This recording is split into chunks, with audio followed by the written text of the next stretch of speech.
David, how are you? Morning. Nice to see you, sir. Nice to see you, and thank you for the invitation to join the Jeff Harding Show. Yeah, exactly. We're getting very good at virtual travel, and I was just telling people that you have some great ideas about regular travel. Um, so I want to start, David, by introduce yourself and tell people what you've been doing and how you kind of got where you are. Thank you. Well, I come from a journalism background, and I worked for almost 2 decades at the publishing company that puts out Wine Spectator. I'm not a wine critic. I was in charge of the trade publications, and as a result, had a chance to go to Europe and other destinations during my time as managing editor. Uh, my first trip to France and how I became a Francophile and a wine lover and a luxury travel expert started in 1963 when President de Gaulle was still president. And I took a trip with my folks all over France for about 5 weeks. Wow. So between childhood impressions of seeing France in the early Fifth Republic to today, unable to travel. It's all about wishes and hopes and virtual trips. And about 2 years ago, I wanted to combine my love of wine, my love of travel, and my love of food and culture, not only about what is going on in France, but globally in the wine business, because opening a bottle of wine, as you well know, is a passport to a particular place, a particular culture, a history, long or short. So that's when the idea of Ross Wine Tours emerged, and I worked very hard on the website and began with 4 regions in France that are best known to wine lovers, amateurs, and experts alike. And that would be Bordeaux, Burgundy, Champagne, and Cognac. And then I grew from there to expand into wine regions around the world. And in that work, I teamed up with 2 wonderful French women who at the time are based in New York. They're expert travel agents, and between them, they have 70 years experience. Veronique Travel, VERONIC travel.com, and Celestial Voyagers. And Veronique Bonzet and Françoise Caronu are experts, and they're my full partners. And then in this time of heightened concern about travel and safety and health, I've recently teamed up with a private jet service, Clay Lacy Aviation. And they're at claylacy.com, CLAYLACY.com. And we're all about, the 3 partners, we're all about now going to places as close, if you're in the New York area, to the Finger Lakes or the Hudson River Valley, to Virginia, and thinking that the election is tomorrow in all the hotbed states of Pennsylvania, Texas, North Carolina, Florida. There are vineyards in all 50 states. And I think this is a great opportunity to get in the car, take Wikes, which is a wine hike. And you can go to the Schwangunks or, the mountains in Virginia, or all the way to the eastern part of New Mexico. I mean, they're fabulous places. So the country of Mexico, just south of the border, is open to us. Wow. What is the Schwangunks? The Schwangunks are an extension, the Palisades that you see on the Metro North. So they're a part of the Catskill Range, sort of the very southern end. And they're cliffs that expert climbers love. Oh, wow. And it's not far from where Kevin Zraly has his own base. We all know Kevin, Windows on the World to the present, an outstanding individual, and has done so much for all wine lovers. Well, I got to say, David, just asking that little question is a really good example of why someone like you is so good at this kind of travel, because you have the context of why it's important. Where, oh, you're drinking already. I'm so jealous. I have to go do inventory later and I'm going to be counting, so I can't. I'll be happy to help out on all those broken bottles. Exactly. You can celebrate But the champagne. But so one of the things that I've noticed is I've gone on many trips as a wine director, and they're fantastic. The press trips are extraordinary because what they show on a press trip, which you've done decades of these, is they really show you more than just going to the vineyard and going to the winery. You're seeing the region, and so can we and why the wine's important, why the wine's integral to the culture. So just the 4 regions that you talked about that we can't go to probably until next year. Just give us a little lowdown of what a trip to Burgundy is like compared to Bordeaux and then Champagne. And then I'm curious about what a trip to Cognac is like, because I've been to Armagnac, but not Cognac. Sure. Well, beginning with Bordeaux, you have all the castles from the 100 Years' War. So that was a period of time when the English royal family controlled much of southwest France, and all along the great rivers of the Lot and the Garonne and the Dordogne, there are all these wonderful castles an hour or two away from the right and left banks of the center of the wine world, Bordeaux, the Médoc, all the classifications. Then you have, of course, the 1855 classification and all of that, which ranked all the classified growths today. You have it all explained in the museum in Bordeaux, the Musée du Vin. So there's also in the neighborhood everywhere from Sauternes, Michel de Montaigne, the French philosopher, Montesquieu, the French political theorist. They all lived in the region, and you can go visit them. So it's not just about wine. It's not just about gastronomy, which is fantastic there. I mean, if you've ever had a salt field, salt marsh baby lamb with a great Bordeaux, I mean, that's a classic with a pomme saladaise. I mean, now you're talking an haricot vert. I mean, it's as simple as that. Then you go to move on to Burgundy, and again, within driving distance are some of the most famous battlefields of World War I, and also very near Champagne, which we'll get to in a second. There are the cathedrals and monasteries where Domaine Romani-Conti got its start, and you can visit the Cistercian abbeys within a short drive, less than an hour. And then moving to Champagne, again you have Épernay and Reims, the 2 capitals of Champagne, and each have museums and wonderful cathedrals, Michelin star hotels. Luxury is all about that. And then again, as I mentioned just a moment ago, the battlefields of World War I and World War II, which is of great interest to Americans visiting there. Yeah. Great to take your children and a whole family, and they're wonderful places to stay. And finally, in Cognac, it's the smallest of the 4 regions that I concentrated on at first, but you have 2 wonderful museums in Cognac. Okay. And each of the travels that I would custom tailor for clients would include a local guide, bilingual and very well connected, and we would match. Say in Cognac, you could visit Chateau Fontpinot, which is on the image on the homepage of my website, and taste aged cognacs and learn about the production.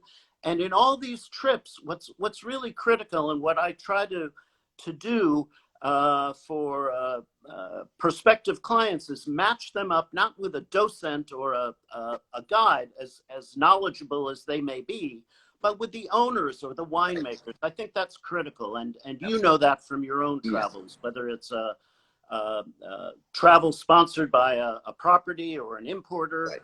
or contacts you've made over the years.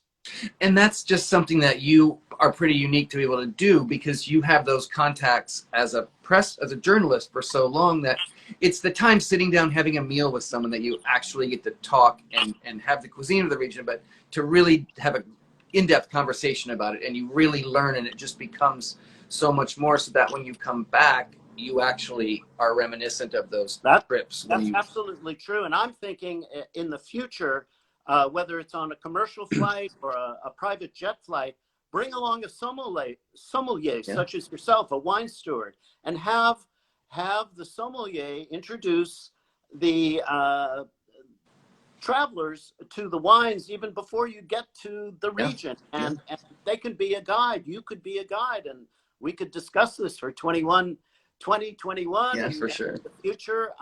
There are some really wonderful themes. I mean, you could go organic. You could focus on a woman sommelier to introduce you to some of the great women winemakers around the world. And diversity is the name of is the subject of the day. And there are African American sommeliers. There are absolutely talented African, French, African, New Zealand. Lots of opportunities to zero in on the interests of the travelers. And just because you focus on those 4 regions, if I wanted to go to Priorat, you know people in Priorat and could do the same thing. I mean, that's kind of like everywhere, right?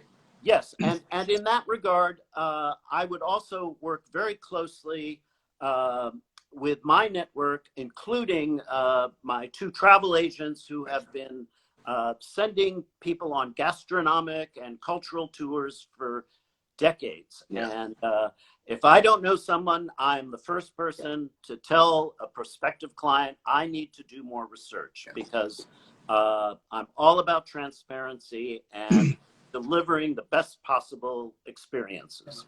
Well, and it's also nice that you work with those travel agencies, because there's always something that goes wrong, a lost bag or a missed train. And those people are the pros about, okay, they know immediately, okay, the next train's in an hour, or we'll get your bag to you. And it's a level of just comfort to have somebody kind of watching your back while you do those trips. Exactly. And for each trip within the travel business, I've learned, because I'm a newcomer to this, I'm bringing my passion, love of wine, travel, culture, and luxury.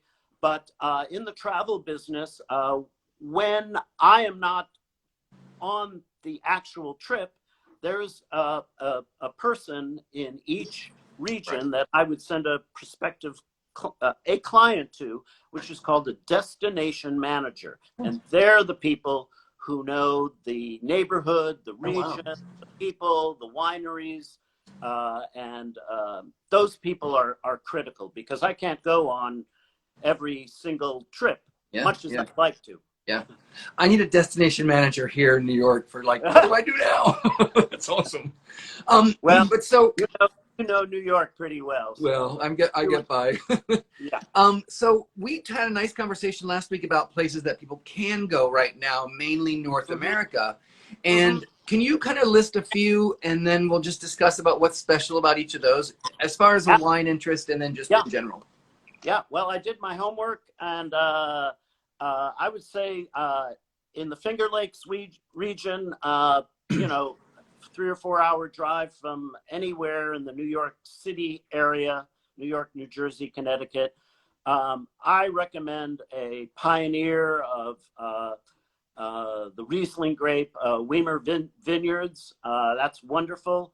In the Hudson River Valley, there are many wineries, but Millbrook Winery in Millbrook, New York, where I am sequestering these days. I do live in New York City, but I'm up here for quite a bit of the time. In Eastern New Mexico, I mentioned it earlier. There's Gruet, the sparkling wine, but there are many table wine producers there, and David, that could be a road trip. can I just pause you and go back to New York? Because Sure. when I went to the Finger Lakes, I did get a tip to go to White Plains and rent a car, so I didn't have to deal with the city driving, and then drove up. It still was a long ride, but you can also go up, because there are wineries in the Hudson Valley that often get overlooked, and you can recommend a few, and people can drive up that way, and it might add a few hours, but it makes the trip much more rich, right? Yes, yes, it does. And there's the Brothers Winery across the river on the western side of the Hudson. And I would say just in, Dutchess and Columbia counties, Yeah. if anybody is interested, please contact me at David@Ross Wine Tours, and I can give a fuller list Awesome. of the Hudson River Valley area wineries to visit, and also in Dutchess and across the river in Greene and Rensselaer counties. And then more up in the Hudson Valley and help them Sure. find a place to stay and all that, because it gets overwhelming. Yeah, there are a lot of choices, and this would be a freebie. I'm happy to help your audience. And again, I'm at David@RossWineTours.com. Happy to help. And they can contact you through your the link in your bio is all there too. Yes, on my website. And back to New Mexico. Sorry to interrupt you before. Yeah, again, I've been to Eastern New Mexico just once to visit the Gruet vineyard. And again, I would encourage people to contact me directly. I don't have other wineries off the top of my head right now, Sure. to be perfectly honest. That's fine, but that is a fun place to go. People don't even know that winery, but they make really world-class wine. Right, and moving to Texas, moving a little further east in the Hill Country, which you're familiar with, very long and warm growing season. Syrah, the noble grape Syrah, does very well there, and I would recommend Kerrville Winery, which I have visited in years past, and Spicewood Vineyards. Oh, wow. But there are literally dozens in that area, and it's a beautiful region. And the road that you take up there is what Lady Bird Johnson planted all the flowers. Oh, wow. Fruit. I forget the bluebells or something, right? Yeah, the bluebells. Oh, and in the spring when I went, the wines were just about to be released. This was 10 or 12 years ago. It was just a gorgeous trip, but spring, summer, winter, fall, it's beautiful area. Another area, I think, in Canada are two provinces, British Columbia, and their wines, and all the sweeties you've been talking about from Inniskillen in Ontario. So in the Okanagan area, there's Lakeside Cellars, which I've been to, and Rust Winery.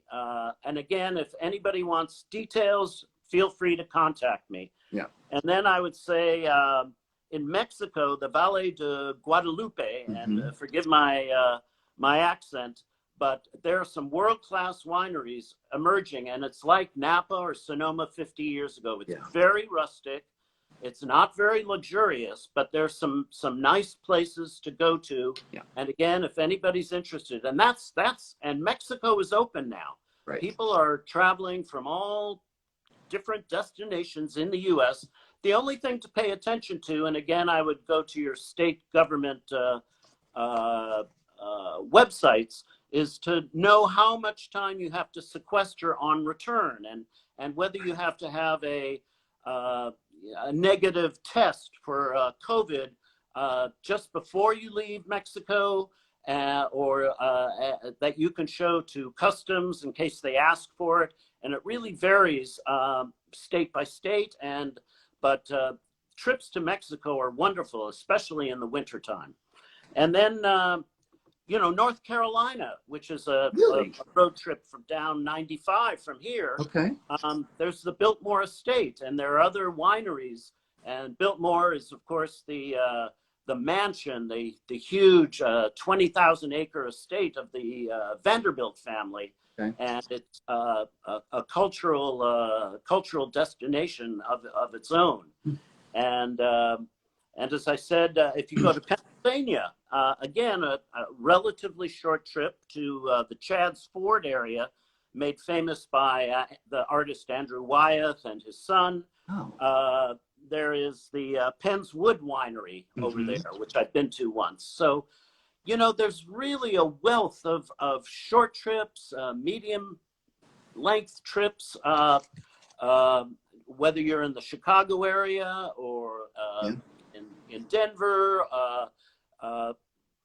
not during the winter, but there are wineries as we all know, there are wineries now in every state. In Missouri, famed for the Norton grape. Yeah. There are wineries in Missouri. The Norton grape is the noble grape of North America, the Vitis labrusca, not Vitis vinifera, which is the genus of all the noble grapes of the old world, Right. Cabernet Sauvignon, Chardonnay, et cetera, et cetera. But the noble grape of America is this very curious Norton grape, and it's worth trying. It reminds me of like a Syrah or a Côte de Rhône or a Napiron, or it's a rustic, hearty grape, great with pizza or spaghetti or hamburgers, all American. I gotta say, I've never had a Norton, but I've always been fascinated by it. And since we talked about it last week, I'm I'm sure curious. a glass will cross your lips in not too distant future. Well, I lived in Arkansas when I was a kid, and we would go up to Missouri, but not into the wine country. So I would love to visit that one day. Can you explain what a wyke is? A wyke is a new word, whether it'll get into the Merriam-Webster new word for 2020 or 2021.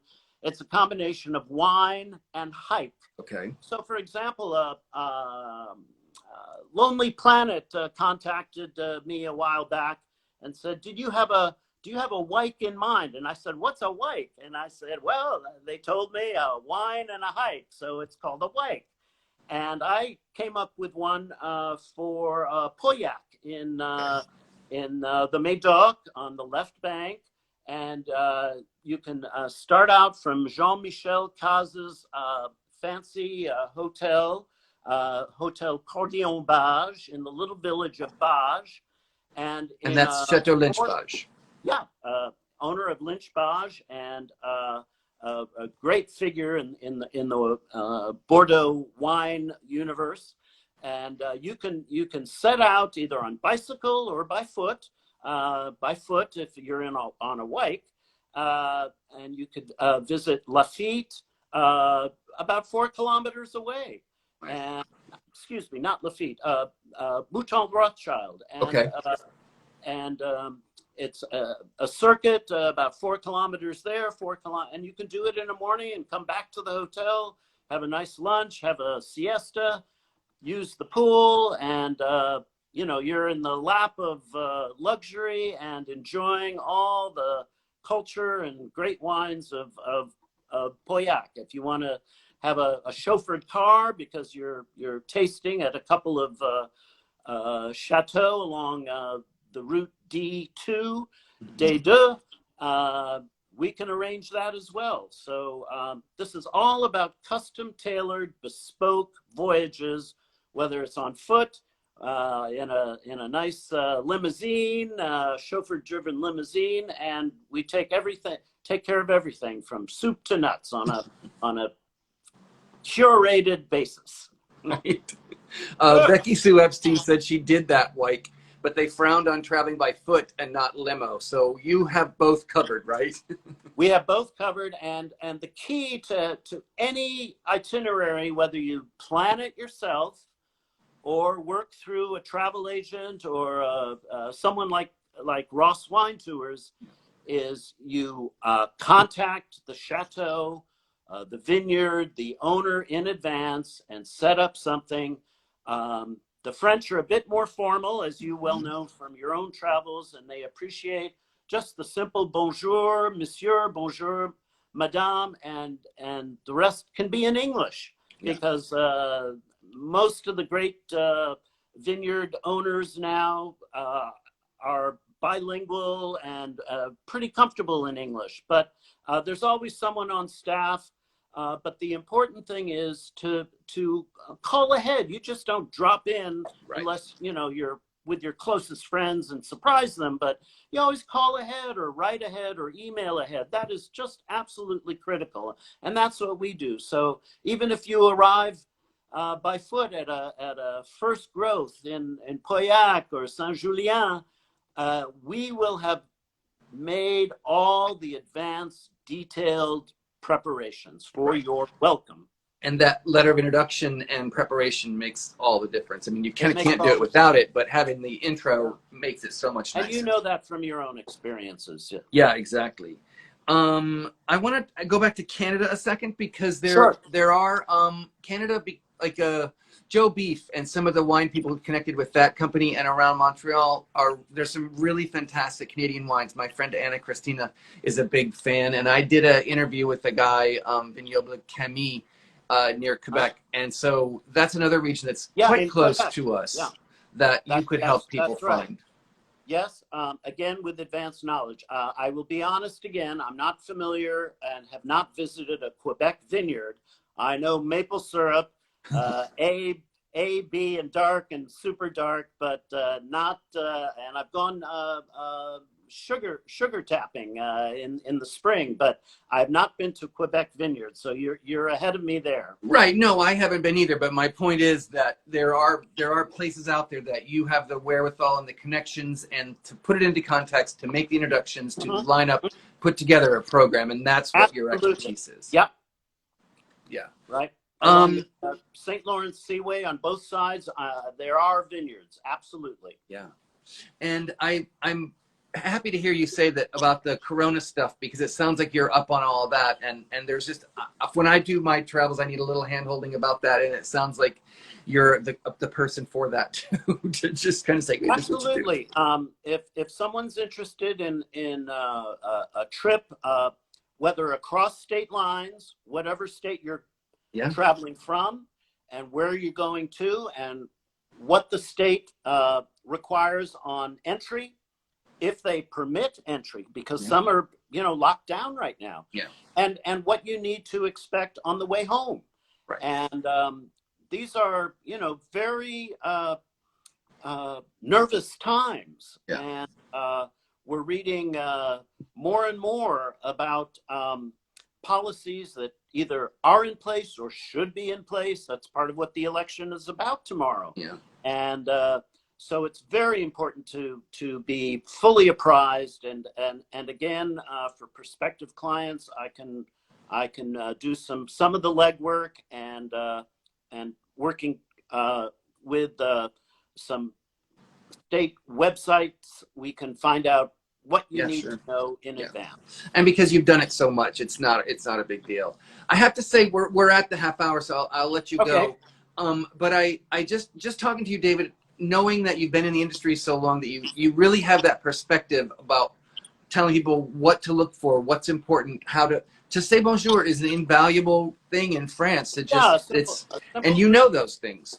Yeah, exactly. And I want to thank you, and I want to compliment you on your program and years of interviewing people in the industry at all levels, and keep up the good work. Thank you. And a reminder, sorry? And hope to see you at the Waverleyan before I hope long. so. I'm going in to do inventory. I'm not looking forward to that. But if y'all missed David's email, he's available in his bio, has all his information. I can certainly connect you, and David does reply to the DMs and Instagram too, and his website's on his bio. So thanks again, David. We look forward to traveling and having you tell us where to go and help us figure that out. Thanks a lot. Thank you, Jeb. Be well. Bye. Bye-bye.